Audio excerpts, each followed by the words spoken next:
Before I begin, I think it's important that we once again address the blue-hatted elephant in the room. What was the elephant in the room? But now, well, I was going to do this in French, but let's just do it in English. I am truly sorry for wearing a Dodgers hat.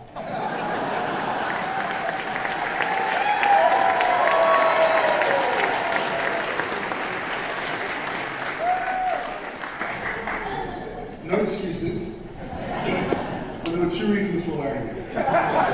First, our host that night, and those who haven't watched CTV News, this is important. First, our host that night was the owner of the Dodgers, and I believed it was a polite thing to do. And as Canadians, you would support that. Second, hang on. Second, the 900,000 watt floodlights shining down on an ever-increasing bald spot. And given that level of scrutiny, I think I'd even worn a Yankees hat.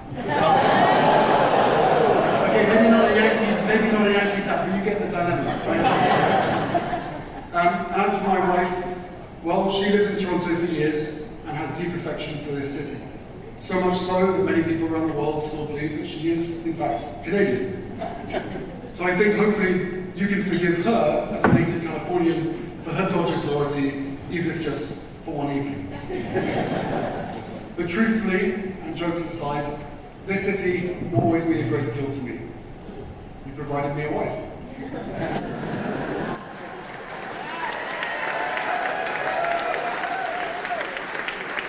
Let's talk about Prince Harry, the man who just turned a Dodgers hat, a bald joke, and a heartfelt thank you into one of the most charming and hilarious royal moments of the year.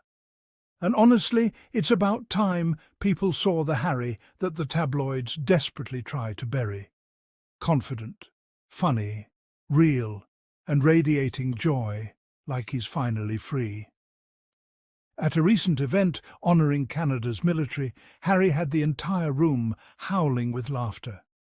You could literally feel the love bouncing off the walls. He walks up to the mic, looks out at the crowd and says, "I think it's important we once again address the blue-hatted elephant in the room." Boom, comedy gold from the first line. Now, only Harry could turn something as random as a baseball cap into a full-on international moment.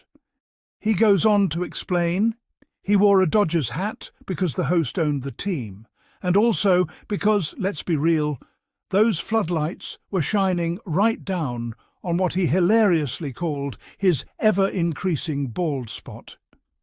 The crowd absolutely lost it. And see, that's the Harry we all adore.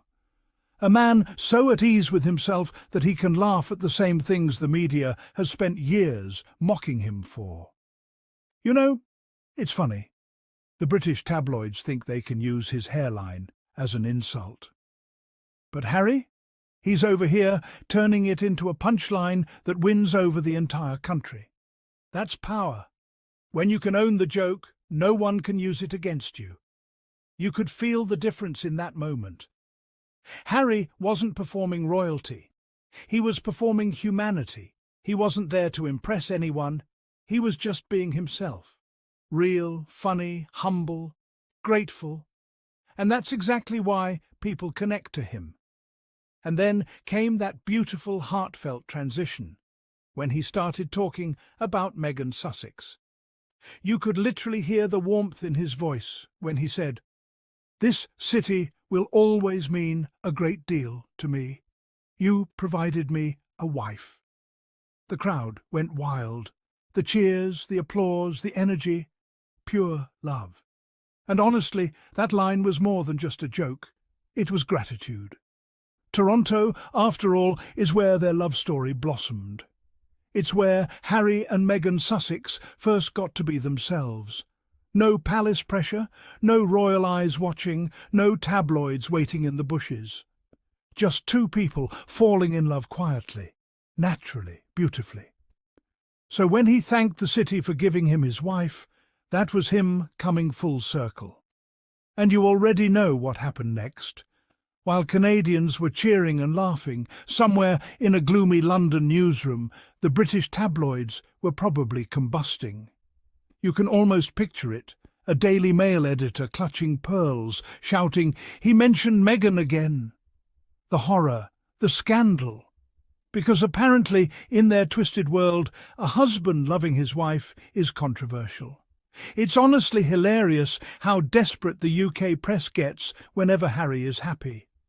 They'll write headlines like "Harry tries too hard to charm Canadians," or "Harry mentions Meghan yet again," like loving your spouse is some sort of crime. Meanwhile, the rest of us are watching him thrive, laugh and live, free from all that royal nonsense. And let's be real, the contrast couldn't be more obvious. When Harry walks into a room, people light up. When a certain someone else walks in, let's just say the vibe is more complaint about the lighting than light of the party. Harry jokes about his bald spot. His brother? He'd probably need a full palace PR briefing before anyone could even whisper the word hair. See, that's the difference. Harry's charm comes from being real. The others are so rehearsed, their smiles look like official statements. Harry doesn't need the script. He is the story. His confidence, humour and warmth make him magnetic. And the best part? He doesn't need a palace to prove it. He's doing just fine on his own terms. What really stood out that night wasn't just the laughter. It was the gratitude. You could tell Harry was genuinely thankful. He knows what it means to be supported without judgment, to be welcomed without an agenda. And that's what Canada gave him and Meghan Sussex. Kindness, peace and a fresh start. And that's what made this moment so powerful. Here's a man who's been through everything.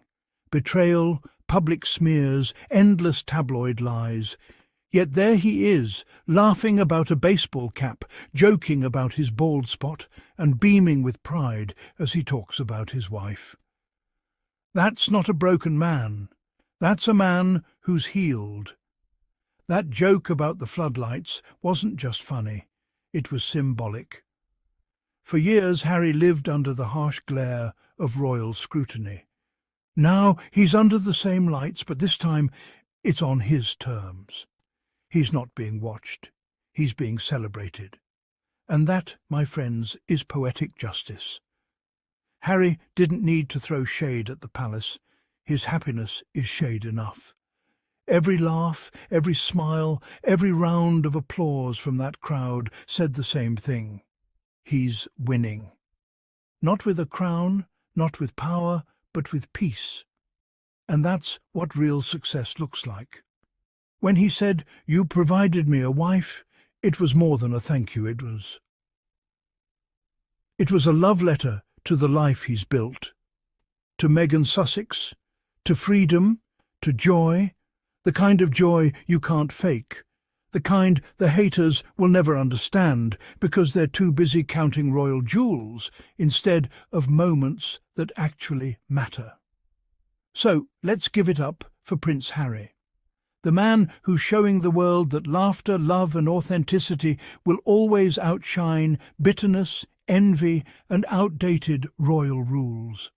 Because let's face it, no one tells a joke, delivers a heartfelt message and melts an entire crowd like Harry.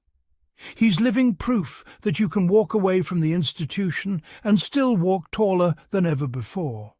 And honestly, I can't wait to see what he and Meghan Sussex do next, because every time they show up in the world, they remind us that kindness, love and humour are the real crowns worth wearing. Thanks for tuning in to the Sussex Unfiltered. If you love this breakdown and you're tired of the British media twisting every positive moment into drama, go ahead and hit that subscribe button. And don't forget to show some love through super thanks to support independent commentary that actually celebrates truth and joy, not tabloid toxicity.